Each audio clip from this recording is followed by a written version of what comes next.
Praise the lord అందరికీ. నేను మీ అభినయ్ దర్శన్. ఈరోజు చాలా ప్రాముఖ్యమైన విషయాన్ని మీతో షేర్ చేసుకోవటానికే నేను మీ ముందుకు వచ్చాను. అదేంటంటే రాజకీయ రంగప్రవేశం నేను చేశానని మీ అందరికీ బాగా తెలుసు. హైదరాబాద్ జూబ్లీ హిల్స్ కాన్స్టిట్యుయెన్సీలో నేను కంటెస్ట్ చేయటానికి, నామినేషన్ వేయటానికి ప్రయత్నం చేశాను. కొన్ని కారణాల చేత వాంటెడ్లీ నన్ను రిజెక్ట్ చేసిన విషయం మీ అందరికీ తెలుసు. అయితే ప్రధానంగా ఇప్పుడు నేను తీసుకున్న నిర్ణయం ఏంటంటే, నేను ప్రజల మధ్యలోకి వెళ్ళాలి, ప్రజలలోకి వెళ్ళాలి, ప్రజలతో మాట్లాడాలి. రకరకాల ప్రజలు, రకరకాల సమస్యలు వాళ్ళకు ఉంటాయి. వాళ్ళ సమస్యలు నా కళ్ళతో నేను చూడాలి, నా చెవులతో నేను వినాలి, నా చేతులతో నేను రాయాలి, నా కాళ్ళతో నేను నడిచి వాళ్ళ గుమ్మం దగ్గర నిలవాలి. ఈ ఆశతో నేను అడుగులేయటానికి సిద్ధపడ్డాను. అదే పాదయాత్ర చేస్తూ ఆంధ్రప్రదేశ్ రాష్ట్రమంతా కూడా నేను తిరగటానికి సిద్ధమైపోయాను. మరలా చెప్తున్నాను, ఆంధ్రప్రదేశ్ రాష్ట్రమంతా పాదయాత్ర చేయటానికి నేను సిద్ధపడిపోయాను. ఎందుకో చెప్తున్నా. దీనికి ఒక మెయిన్ రీజన్ ఉంది. నాకు ఒక వ్యక్తి ఫోన్ చేశాడు ఒక వారం క్రితం. ఫోన్ చేసి, అతను ఎవరా అనేది నాకు తెలియదు. అతని పేరు కానీ ఊరు కానీ అతను ఎవరో నాకు చెప్పలేదు. ఒక సలహా ఇచ్చాడు, ఫోన్ కట్ చేశాడు. ఏమన్నాడంటే, మీరు నిజంగా రాజకీయం చేయాలనుకుంటే, మీరు ప్రజలకి, క్రైస్తవులకి, సామాన్యులకి మేలు చేయాలనుకుంటే, ఫోన్లు ముందు పెట్టుకొని, కెమెరాలు ముందు పెట్టుకొని యూట్యూబ్లలో మాట్లాడుతూ కూర్చుంటే రాజకీయం కాదు. మీరు కెమెరాల ముందు యూట్యూబ్లో మాట్లాడితే ప్రజల సమస్యలు పరిష్కరించబడవు. మీరు నిజమైన రాజకీయ నాయకులు అవ్వాలనుకుంటే ఫస్ట్ నిజమైన సేవకులు అవ్వండి. ప్రజలకు సేవ చేయాలనుకుంటే, ప్రజల కోసం, ప్రజల సమస్యల కోసం కెమెరాల ముందు, యూట్యూబ్లో, మొబైల్ ముందు మాట్లాడడం కాదు, గొంతు చింపుకోవడం కాదు. ప్రజల మధ్యలోకి రండి, దమ్ముంటే చూద్దాం. ప్రజలలోకొచ్చి మాట్లాడండి, ప్రజల సమస్యలు తెలుసుకోండి.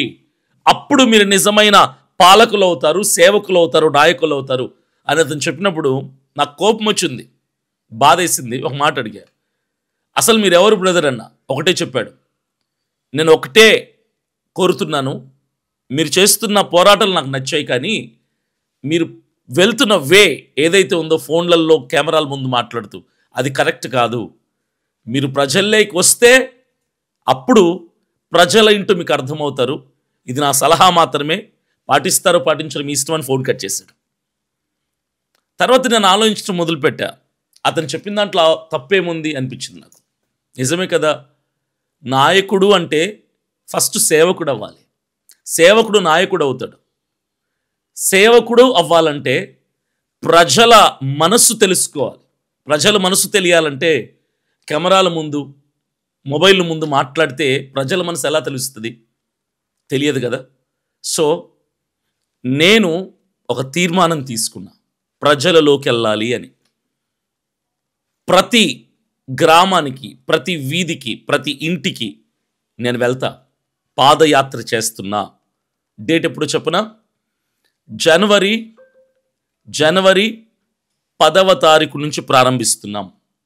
2026వ సంవత్సరం జనవరి 10వ తారీఖు నుంచి ఈ పాదయాత్ర ప్రారంభిస్తున్నాం. ఎన్ని కిలోమీటర్లు ఉంది, ఎన్ని రోజులు, ఇవన్నీ వివరాలు ఇస్తా. 360 రోజులు పాదయాత్ర చేస్తాం. అంటే 2026వ సంవత్సరం జనవరి 10వ తారీఖు నుంచి 2027వ సంవత్సరం జనవరి 10వ తారీఖున మేము ఈ పాదయాత్రను ముగించడానికి ప్రయత్నం చేస్తాం. ఈ క్లియర్ మ్యాప్ అంతా కూడా, స్ట్రక్చర్ అంతా కూడా మీకు నేను ఇంకొక వీడియోలో చెప్తాను. ఎక్కడ ప్రారంభిస్తాం, ఏ రూట్లో వెళ్తాం, ఏ డిస్టిక్లో ఎన్ని రోజులు స్టే చేస్తాం, మా ఫుడ్ అండ్ అకామిడేషన్ ఎలాగా, ఇవన్నిటినీ కూడా నేను వివరంగా మీతో పంచుకుంటాను నెక్స్ట్ వీడియోలో. సో నేను రేపు మన CPF political party, changing people's future political party, national political party registration కోసం నేను రేపు బయలుదేరి ఢిల్లీకి వెళ్తున్నా. ఢిల్లీలో నుంచి కూడా మీకు నేను వీడియోస్ పెడతాను, మీతో మాట్లాడతాను.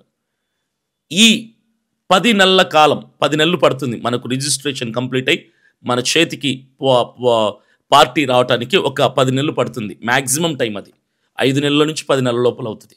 సో ఈ టైంలో నేను ప్రజలకు దగ్గర అవటానికి, ప్రజలతో ఏకమవటానికి అభినయ్ దర్శన్ మా వాడే, మా తమ్ముడు, మా అన్న, మా కొడుకు, మా ఇంటి బిడ్డ, మా తోబుట్టువు, మా స్నేహితుడు అని ప్రజలకు ఒక నమ్మకం కల్పించటానికి, అసలు నేనేంటి, నా ఎజెండా ఏంటి, నా పార్టీ ఏం చేయబోతుంది, నన్నెందుకు ప్రజలు నమ్మాలి, నాకెందుకు వాళ్ళ సమస్యలు చెప్పుకోవాలి, వీటన్నిటిని నేను ప్రజల ముందర పెడతా.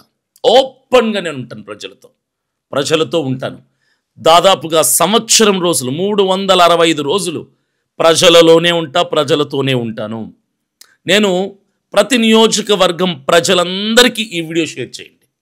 ఆంధ్రప్రదేశ్లో ఉన్న 26 జిల్లాల వాళ్ళందరికీ ఈ వీడియో షేర్ అయ్యేలాగా చూడండి దయచేసి. It's my humble request. ఇప్పుడు ఈ వీడియో మన ఆంధ్రప్రదేశ్ 26 జిల్లాలకి అందరికీ షేర్ చేసే ప్రయత్నం చేయండి. ప్రతి నియోజకవర్గానికి షేర్ చేయండి. ఎందుకంటే నేను పాదయాత్ర చేస్తున్నప్పుడు చాలా కార్యక్రమాలు చేస్తా. నిరుపేదలకి నాకు తోచిన సహాయాన్ని చేస్తాను, వికలాంగులకు నాకు తోచిన సహాయం చేస్తాను, అలాగే కమిటీస్ ఫామ్ చేస్తాను. State level, district level, booth wise committees, అలాగే మండల్ వైజ్ కమిటీస్ని, కాన్స్టిట్యుయెన్సీ వైజ్ కమిటీస్ని ఫామ్ చేయబోతున్నాను. కాబట్టి నేను మీ ఊరికి వస్తా, మీ ఇంటికి వస్తా, మీ గ్రామానికి వస్తా, మీ డివిజన్కి వస్తాను, మీ ఇంటికి వస్తాను, మీ మధ్యలోకి నేను వస్తున్నా. మీ అండాదండ, మీ సపోర్ట్ నాకు కావాలి. నాతో మీరు కూడా నడవటానికి సిద్ధపడండి. నేనేంటో మీకు తెలియబోతుంది. కెమెరాల ముందర ఇంతవరకు నన్ను చూశారు, మొబైల్లో నేను మాట్లాడితే నన్ను చూసిన మీకు, మీ ఎదుట, మీ కళ్ళ ముందుకి నా కాళ్ళతో నడుచుకొని నేను రాబోతున్నాను. సంవత్సరం రోజుల పాదయాత్రని నేను నిర్ణయించుకున్నా. ఈ నిర్ణయంలో ఎటువంటి మార్పు లేదు. 2026 జనవరి 10వ తారీఖున పాదయాత్ర ప్రారంభమవుతుంది. ఎక్కడ ప్రారంభమవుతుంది, ఎక్కడ ముగుస్తుంది, ఎన్ని వేల కిలోమీటర్లు మొత్తం మేము చేయబోతున్నాం, ఇదంతా కూడా కంప్లీట్ స్ట్రక్చర్ని నేను మీకు వివరంగా ఇస్తాను. మొత్తం ఏపీ రాష్ట్రం మొత్తం ఏ చిన్న గ్రామం విడిచిపెట్టుకుని మేము పాదయాత్ర చెయ్యబోతున్నాం. ఇది రాసి పెట్టుకోండి. ఇక రాజకీయ ఆట మొదలైంది. ఇప్పుడు రాజకీయ పార్టీల గుండెల్లో గుబులు ప్రారంభమవుతుంది. నువ్వేంట్రా ఆఫ్టర్ ఆల్ గాడివి, నువ్వు పాదయాత్ర చేస్తే ఎవరు భయపడతారు అని కొందరు అనుకోవచ్చు. అలా వాళ్ళు అనుకోవటమే నా గెలుపుకి మొట్టమొదటి నాంది. ఖచ్చితంగా చెప్తున్నాను, అభినయ్ దర్శన్ చరిత్రని తిరగ రాయబోతున్నాడు.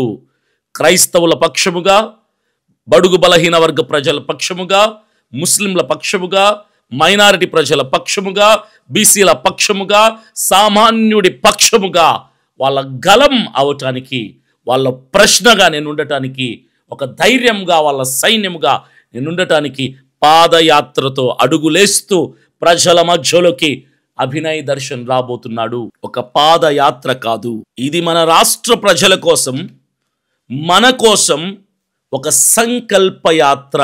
ఇది రాసి పెట్టుకోండి. మన ఊర్లు, మన గ్రామాల్లో, మన వీధుల్లో ఉన్న సమస్యలు ఎవ్వరికి తెలియకపోతే వాటిని ప్రభుత్వం దృష్టికి తీసుకెళ్లే విధంగా నేను మీ ఇంటికి, మీ వీధికి, మీ ఊరికి, గ్రామానికి నడకతో రాబోతున్నా. ఎందుకో తెలుసా? ప్రజల మధ్యలోకి, ప్రజలతో వెళ్లకుండా ప్రజల సమస్యలను పట్టుకొని పోరాడటం అసంభవం. అందుకే ప్రజలలోకి నేనే వస్తున్నా నడుచుకుంటూ. నడవకుండా నాయకత్వం సరైనది కాదు. ఈ పాదయాత్రలో నాకు 2 లక్ష్యాలు. ప్రజల సమస్యల్ని నేను నేరుగా వింటాను. నీళ్ళ సమస్యలు, డ్రైనేజ్ సమస్యలు, రోడ్ల సమస్యలు, గవర్నమెంట్ ఆఫీసుల చుట్టూ తిరిగి సమస్య పరిష్కారం కానటువంటి నిరుపేదల సమస్యలు, స్కూళ్ళకి సరైనటువంటి బస్సు ఫెసిలిటీ లేకపోవటం వలన బడులకి, పాఠశాలలకు వెళ్ళటం మానేసినటువంటి పిల్లల సమస్యలు, రేషన్, ఆరోగ్యం, రోడ్డు, విద్య, ఉద్యోగం, ఇలా చాలా సమస్యలు. ప్రతి సమస్యని నేను నా కళ్ళతో చూస్తా, నా చేతులతో రాస్తా. నేను ఎవరినో చూపించటానికి కాదు, నేను ఏమి చేస్తానో చూపటానికి పాదయాత్రతో, సంకల్పయాత్రతో మీ మధ్యలోకి వస్తున్నా. నేను పెద్దవాణ్ణి కాదు, ప్రసిద్ధుని అంతకంటే కాదు. నా దగ్గర డబ్బు లేదు, బ్యాక్గ్రౌండ్ లేదు, బందోబస్తు లేదు, గన్మెన్లు లేరు, బాడీ గార్డులు కూడా లేరు. కానీ సంకల్పం ఉంది, నీతి నిజాయితీ ఉంది, యథార్థంగా ప్రజల కోసం పని చేయాలన్నటువంటి సంకల్పం దృఢంగా ఉంది. ప్రజల కోసం, మీకోసం నడవాలి అనే ఆశ, గుండె నిండా ధైర్యం కావాల్సినంత ఉంది. పాదయాత్ర గురించి నేను కొందరితో డిస్కస్ చేసినప్పుడు వాళ్ళు కొంతమంది నాకు ఒక ప్రశ్న రైజ్ చేసి వాళ్ళు ఇలా మాట్లాడారు. అసలు నిన్ను ఎవరు గుర్తిస్తారు, నిన్ను ఎవరు పట్టించుకుంటారు, నువ్వు ప్రజల మధ్యలోకి పాదయాత్ర చేసుకుంటూ వెళ్తే నీ దగ్గరికి ఎవరొస్తారు, నిన్ను ఎవరు పట్టించుకుంటారు అని అడిగారు. నువ్వు కొత్తవాడివి, నువ్వు ప్రజలకి సుపరిచితుడివి కాదు, నువ్వు ఏ పార్టీలో ఇదివరకు పనిచేసిన వాడివి కాదు, నువ్వు కొత్త వ్యక్తివి కదా, మరి నువ్వు ప్రజల్లోకి వెళ్తే నిన్ను అసలు కనీసం పట్టించుకుంటారా అని అడిగారు. అలాంటి ప్రశ్నలు అడిగే వాళ్ళకి నా జవాబు ఇదే నేరుగా.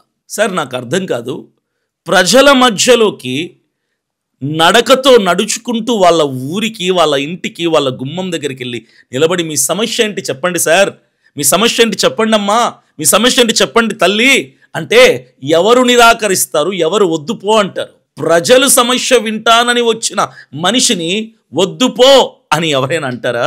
మనసు నిజమైతే, మాట సత్యమైతే, చర్య నిరంతరమైతే ప్రజలు తప్పక ప్రేమిస్తారు, మెల్లగా, బలంగా, గౌరవంగా నమ్ముతారు. నా పాదయాత్రలో ఒక్కో అడుగు ఒక్కో నమ్మకం అవుతుంది. ఒక్కొక్క గ్రామం ఒక్కొక్క సంబంధం, ఒక్కో వీధి ఒక్కో ఆశ. పాదయాత్ర అంటే పాదాలతో నడిచే యాత్ర కాదు. పాదయాత్ర అంటే ఇది ఒక బాధ్యత. పాదాలు నొప్పిగా ఉంటాయి, వర్షంలో తడవాలి, ఎండకు మండిపోవాలి, కాళ్ళలో నొప్పులు పుడతాయి. కానీ ప్రజల సమస్యలు అడుగడుగునా గుర్తొస్తుంటాయి. నాకు కలిగే నొప్పిని, ఆ ప్రజల సమస్యలు నాకు జ్ఞాపకం వచ్చినప్పుడు ఆ నొప్పిని, ఆ సమస్యలు చంపేస్తాయి. నాకు ఒక బాధ్యత ఉంది అని నాకు గుర్తు చేస్తాయి. ఆంధ్రప్రదేశ్ మొత్తం, ఈ రాష్ట్రమంతా 350 రోజులు నడవటానికి నేను సిద్ధం. ఎందుకంటే ఈ భూమి మీద పుట్టిన ప్రతి ఒక్క మనిషికి విలువ ఉంది అని నేను నమ్ముతున్నా. ప్రతి రైతు, ప్రతి యువకుడు, ప్రతి కార్మికుడు, ప్రతి మహిళ, ప్రతి వృద్ధుడు వాళ్ళకొక గలం కావాలి. వాళ్ళ సమస్యలు కాగితాల మీద కాదు, నా కళ్ళ ఎదుట నిలుస్తాయి. అందుకే నేను నడవటానికి, మీ ముందుకు రావటానికి సిద్ధపడ్డా. ఈ పాదయాత్రలో నాకు పెద్ద పబ్లిసిటీ, ఫ్లెక్సీలు, పోస్టర్లు అవసరం లేదు. ఈ పాదయాత్రలో నాకు కాన్వాయ్ అవసరం లేదు. ఈ పాదయాత్రలో నాకు బందోబస్తు అవసరం లేదు. ఈ రాష్ట్ర ప్రజల, వారి ఆశలు, వారి చేతులే నాకు బలం. ఈ రోజు నుంచి నా ప్రయాణమే మీ ప్రయాణం అవుతుంది. నేను ప్రజలైన మీకు దగ్గర అవటానికి కాదు, మీరు ఎదుర్కొంటున్న సమస్యలకు దగ్గర అవటానికి వస్తున్నా. ఈ 350 రోజులు ప్రతి ఏజెన్సీ ప్రాంతం, ప్రతి పర్వత ప్రాంతం, ప్రతి ఊరు, ప్రతి గ్రామం, ప్రతి వీధి, ప్రతి బస్తీ తిరగబోతున్నా. మనిషి ఉన్న ప్రతి స్థలంలోకి నేను అడుగులేసుకుంటూ వస్తా. చివరికి ఒక మాట చెప్తాను, ఈ పాదయాత్ర నా కోసం కాదు, పదవి కోసం కాదు, పార్టీ కోసం కాదు, నా ప్రజల కోసం, నా భూమి కోసం, నా ప్రజల భవిష్యత్ మార్పు కోసం. ఈ రోజు నుంచి నా చేతులకి, నా కాళ్ళకు నా ప్రమాణం చేస్తున్నా. ప్రజాసేవ కోసం నడుస్తా, నన్ను ఎవరు అడ్డగిస్తారో చూస్తా, నేను ఆగను, నన్ను ఎవరు ఆపలేరు. జనవరి 10వ తారీఖున 2026 డేట్ నోట్ చేసి పెట్టుకోండి. పాదయాత్ర చేసుకుంటూ రాష్ట్రమంతా తిరగబోతున్నాను. ఈ వీడియో అందరికీ షేర్ చేయండి. ప్రతి నియోజకవర్గంలో నేను తెలిసిన ప్రతి ఒక్కరూ కింద కనిపిస్తున్న నంబర్లకు కాల్ చేయండి. మీకు పూర్తి వివరాలు మా ఆఫీస్ స్టాఫ్ వాళ్ళు మీకు ఇస్తారు. ఎక్కడి నుంచి మొదలు పెడుతున్నాం, ఎన్ని వేల కిలోమీటర్లు వస్తుంది, ఏ గ్రామాల గుండా, ఏ డిస్ట్రిక్ట్స్ గుండా మేము వెళ్ళబోతున్నాం, ఇవన్నీ మీరు నోట్ చేసుకోండి. ఆసక్తి కలిగిన ప్రతి ఒక్కరూ కాల్ చేయండి, మరవద్దు. నేను ప్రతి శ్రీకాకుళంకి వస్తాను, విశాఖపట్నం, విజయనగరం, కడప, కర్నూలు, అనంతపూర్, చిత్తూరు, తిరుపతి, రేణిగుంట, ఒంగోలు, గుంటూరు, విజయవాడ, ప్రతి ఊరు ఆంధ్రప్రదేశ్లో ఉన్న ప్రతి ఊరు, ప్రతి చోట ఎవరెవరికైతే అభినయ దర్శన్ అని నేను మీకు తెలుసో మీరందరూ కూడా కింద కనిపిస్తున్న కాంటాక్ట్ నెంబర్స్ నోట్ చేసుకోండి. మీరు నోట్ చేసుకొని మాకు కాల్ చేయండి. ఎందుకంటే మీ ఏరియాకి మేము వచ్చినప్పుడు మీ ఏరియాలో లీడర్స్ని రైజ్ చేస్తాం, కమిటీస్ ఫామ్ చేస్తాం, మీ మధ్యలోకి వస్తాను. ఇంకోటి ప్రత్యేకంగా విషయం చెప్తాను, చర్చెస్ అన్నిటినీ కూడా నేను దర్శిస్తా, అన్ని చర్చలను విజిట్ చేస్తాను. ఆదివారం రోజు పాదయాత్ర చేస్తున్నప్పుడు ఆదివారం రెస్ట్ తీసుకుంటాం, ఆదివారం పాదయాత్ర ఉండదు. కానీ ఒక్కొక్క ఆదివారం 4 సంఘాల్లో వాక్యం చెప్పబోతున్నా. ఒకవేళ నేను కుగ్రామంలో ఉంటే ఆ గ్రామంలో ఏ సంఘాలు అయితే ఉన్నాయో 4 సంఘాల్లో నేను ప్రసంగాన్ని అందించబోతున్నాను. పట్టణంలో ఉంటే ఆ పట్టణంలో ఉన్న 4 సంఘాల్లో నేను వాక్యాన్ని ప్రసంగాన్ని అందిస్తాను. సో సంఘాలని విజిట్ చేస్తాం, క్రైస్తవుల్ని కలుసుకుంటాము. ఇక్కడ కుల మత వర్ణ వర్గ భేదమేమీ లేదు. ప్రతి ఒక్కరిని సంప్రదిస్తాం, అందరితో మాట్లాడతాం. ఆసక్తి కలిగినటువంటి వాళ్ళు, ప్రతిభ ఉన్న వాళ్ళు, జ్ఞానం ఉన్న వాళ్ళు, ఇంటెలెక్చువల్స్ ఎవరైతే ఉన్నారో, సామాన్యులు, యువతి యువకులందరికీ మన పార్టీ సిపిఎఫ్ పార్టీ తరపున అవకాశం ఇస్తున్నాము. లీడర్స్కి మిమ్మల్ని నిలబెడతారు, కమిటీని ఫామ్ చేస్తాం. వచ్చే 2029 ఎన్నికల్లో మన సిపిఎఫ్ పొలిటికల్ పార్టీ తరపున మనం 20 స్థానాల్లో మనం కంటెస్ట్ చేయబోతున్నాం.